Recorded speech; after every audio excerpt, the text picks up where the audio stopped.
What up, guys? What up, guys? What's up, everybody? Summer guy. Yeah, before going faster, allow me to introduce myself again. I go by the name of Malachon, and I'm from Senegal, West Africa. You see my town. They call my Pap J, Ibrahim Andao, Mustafa Mane, Dagoud from Belgium. They call my Abubakar Diallo from Russia. His elder Ismail Diallo. They call my Musa Njai, Omar Fall, Nyao Sikim. They call my tout manam. Tous les victimes yoo xamante ji maanaam nangu nañ seen oto si jaay doole te nag ñi ko nangu du ñenn ñu dul policiers yi si jaay doole douaniers yi si jaay doole yu naan seen gendarmes yi si jaay doole ñi nga xam ne nii ils étaient censés nous protéger ils étaient censés protéger nos biens ñoo ñuy raqueté di ñu dóor noonu la naan sarax dem ba ci fait divers bi ma gars yi yónnee un boutiquier qui est victime de raquette raquetté par un agent de police accompagné de 2 agents de la mairie, tu vois, et un ASP qui torture les gens, comme qui torture quelqu'un qui est impliqué dans un crime. Et c'est vraiment écœurant, quoi. Image, vidéo comme nous avons manqué de mots, tu vois, moi là, en fait, il y a mes gars ci maam Thierno moom wax ni yow la déglu pour am information maam Thierno moom relais information bi tu vois il fait tard dans la nuit tu vois mais il faut me enregistrer vidéo bi parce que vraiment ça me fait mal au cœur donc moo laa yónni ma vidéo ma posté ko te ku ko am na nga ko partagé maa ngi Instagram gis ko fépp partagé leen ko ñu xam yan genre policier la ñu am yan genre ASP la ñu am yan genre agent municipaux la ñu am ak yan genre maanaam mafia la ñu am quoi tu vois c'est ce qui est grand mooy c'est ce système dont parlait Ousmane Sonko quand on parle de Sonko de système c'est cette manière de faire une mafia un minuscule groupe bu dajee di raqueté xool la nii rek fekk boutique yi buy jaay ñu dugg bi ñu duggee li ñu njëkk a def moo lay wan ne ñii c'est des malfrats dugg rek fermer la porte par derrière dugg rek tëj buntu bi yow fekkee da nga ñëw kay même bu dee juutu la wala patente lay fay lu mënti fay lu si jar nga dugg rek tëj buntu bi donc loolu dafa tey xel yow ñëw nga mais duggal nekk fay juuti wala nii bindoo ko patente xam ni koy wax noonu mu dem fële maire fay wala mu dem feneen fay mais lu tax nga ciy tëj buntu bi policier ànd ak 2 agents maire ki nii mu nekk moo leen ne ñii c'est des malfrats yoo xam ne tey jii ñuy suba waru leen fekk sax ñuy liggéey policier bi dañ ko war a simmi ASP bi dañ ko war a simmi agents municipaux yooyu ñu dàq leen parce que ñooñu c'est des bandits en fait c'est des bandits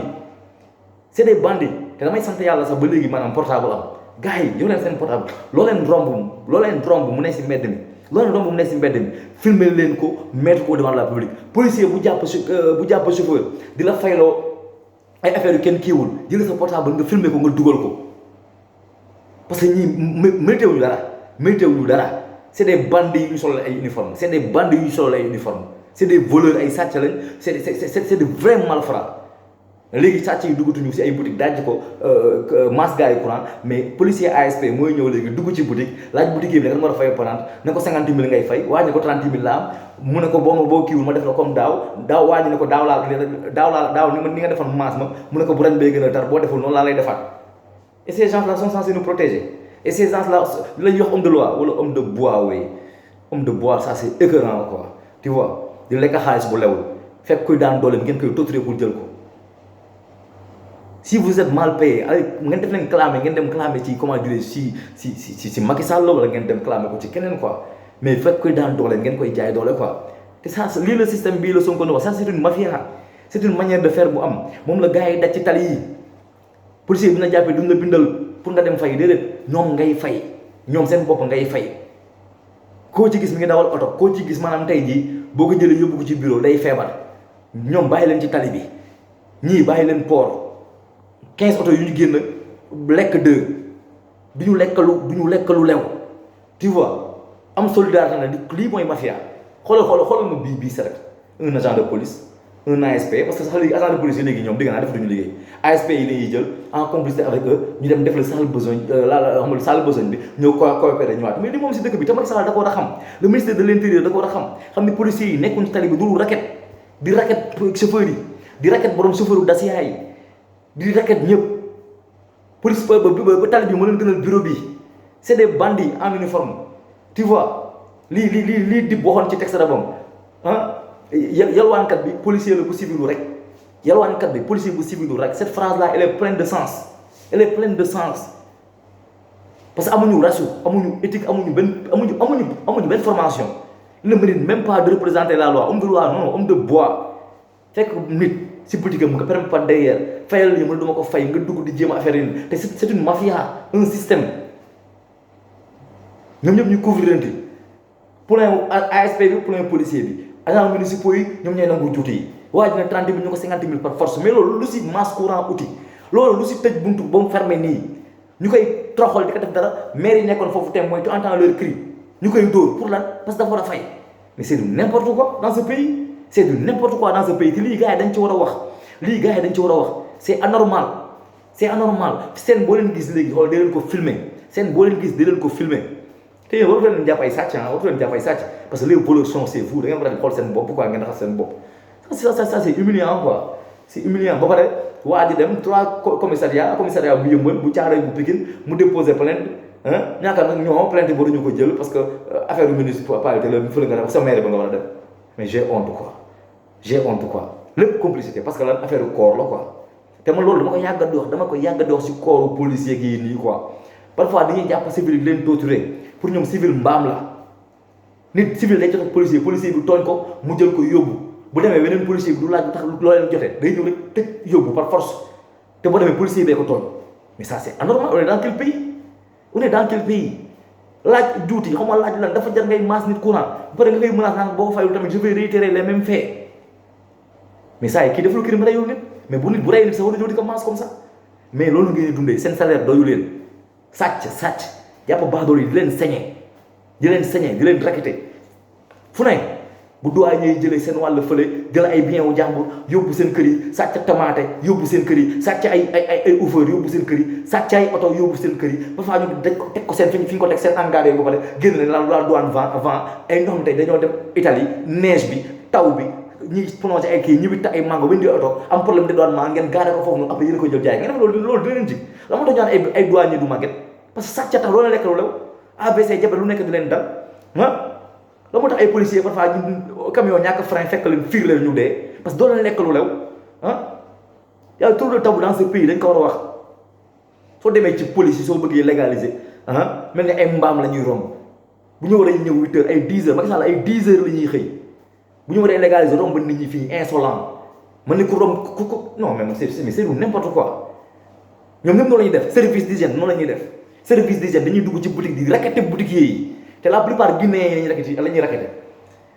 dañuy yor seen i kay dugg di raqueter di lekk riba rek yow Macky Sall da nga war a xam loolu ministre de l'Intérieur da nga war a xam loolu waa service d'hygiène nekk ñu fi loolu waa raqueter di raqueter nit ñi si boutique yi di raqueter policiers yi nekk ci tali bi di béjjën ñoom ñëppay béjjën douaniers yi di béjjën jël alalu jàmbur yi tegu leen ko fen ngeen ko tegul moomu leen nit ñi am leen ngor Sénégal si ñëpp la méttee li tax ñu jox leen uniforme da ngeen ko war a resté tenue bi bu leen ko salteel seen maanaam comment dirais-je seen collègues yu honnête yi bu leen salteel seen der mais on vous met tous dans le même paquet parce que on a l'habitude de voir des douaniers voleurs on a l'habitude de voir des agents de service d'hygiène raquetteurs l'habitude de voir des policiers raquetteurs des policiers qui sont fekk ay jaaykatu yàmba di kawati ñoom policiers yoo xam ne tey jii laal caga rek lañ fi nekkee policiers yoo xam ne tey nañu jàpp ay jaaykatu yàmba yi la ñuy saisir ñu ngi ko yóbbu wala ils sont en collaboration avec les vendeurs de chanvre c'est ça la triste réalité au Sénégal bu leen jógee di kii nii mais les voleurs sont chez vous fouillez chez vous xool ko noonu xamul xetam mais c'est désolant bu ma xoolee vidéo bi un innocent qui est dans sa boutique di vendre mais bu la moo si ñoom dugg di tëj xanaa yow naroo jàmm 30 000 am ngeen ko ay 50 000 ba pare c'est une mafia entre la mairie la police et les ASP c'est du n'importe quoi li ngeen teg fan boo leen génnee c'est de 30 000 kii jël 10 000 kii jël 10 000 kii jël 10 000 wala kii jël 10 000 15 000 kii xamal kii jël 12 000 kii jël ki ASP bi ngeen jox ko 3 000 yéen loolu ngeen dundalee seen njaboot yéen sàcc ak kii xam nga la ngeen nekk moo tax la vidéo là il faut la divulguer gars yi jël leen weer la ñoo xam ne ñii ak ñii la loolu leen romb ba ci tali bi boo nekkee si tali bi nekk ko en règle la ñu demande la ni bul fay benn policier nekk bindaloo ma dem fay parce que yéen vous dans cette manière là vous encouragez les policiers te vous ne devez pas les encourager quand boo choisir yow ñu ger la yow yaa ngi encourager police si corruption bi quel que soit affaire surtout ay yëpp war a manko amoo carte grise dara baaxul nga nekk bindal ma nga dem fa ñu war a fayee ñu fayee fa bu leen nangul ay bëgg a dem wala ki nii parce que ñoo leen ko yombalal ñu ñuy raqueter def ko métier walu mu demee noonu Baye Fall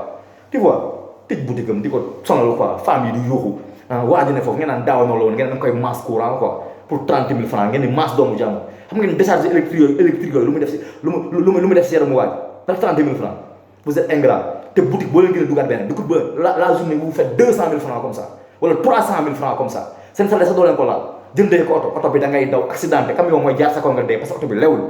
say doom ngay dundee alal day jékki-jékki AVC wala moom ay tumeur bu kenn du détecté parce que lu salte ngeen di lekk.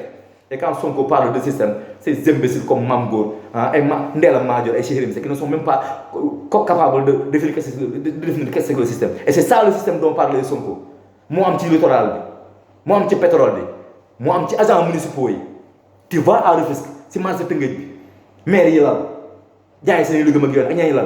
am ay ñoom ñu recruter ñu egg si ay si kii mairie Tëngéej bi sol ay Lacoste yu bëla ñoo ñëw fekk maire yi toog ñu jël taabal yi tere la fii booy jaay Guinée jaay ka fi Touba tere la fii saisir loolu saisir ay bëy ay jën ay xaal nga dañ koy yóbbu maire yóbbu ñu ko maire de après dañ koy séddoo ko loolu xew ci maire yi loolu moo xew ci maire yi demal marché Tëngéej booy dañuy xëy indi seen camion jël ay bëyu jàmbur kaani jàmbur dugubu jàmbur dajale ko mu fees tel bu ñu demee ñu ñoo koy séddoo di ko lekk seen njaboot loolu am si mairie Tëngéej bi ñuy fayee ko te liggéeyuñu loolu am si mairie Tëngéej bi c'est du n'importe quoi dans ce pays vidéo bi tas leen ko ñëpp xam ko ñoo xam ba yan genre homme de bois la ñu yor ñoo xam yan genre homme de bois yan genre sàcc la ñu am yan genre agresseurs yi sol tenue la ñu am des agresseurs qui sol qui portent notre uniforme pour nous défendre des agresseurs des voleurs qui portent nos uniformes pour nous défendre tas leen vidéo bi sama gars yi lu ma fi wax rek mooy loolu quoi sama gars yi vraiment c'est désolant quoi j'ai même honte da ngay sax xaw a ruus quoi man xam sama papa policier loolu quoi damay sax ruus da ngay sax ruus ne yow sa papa policier la da nga koy sax ruus barke Rasulillah tellement ils ont sali ce corps là tellement ils l'ont sali tu vois parce que dëkk boo xam ne léegi concours yi c'est amul enquête de moralité amul dara branlon rek sama doom a ngi jëlee noonu xam nga dugg ci ASP bi jaaral na armée sama doom a ngi nii rek xaaral ma def ko policier n'importe qui porte cet uniforme n'importe qui pas d'enquête de moralité xamoo kii sàcc la woon xamoo ndax lu ne moo tax yi la ñuy mujj rek tu vois parce que y a plus de valeur quoi sama gars yi doo leen ko sama kanam bu ñaaw gën a ma la coom the best channel on YouTube sama gars yi maa ngi bëggee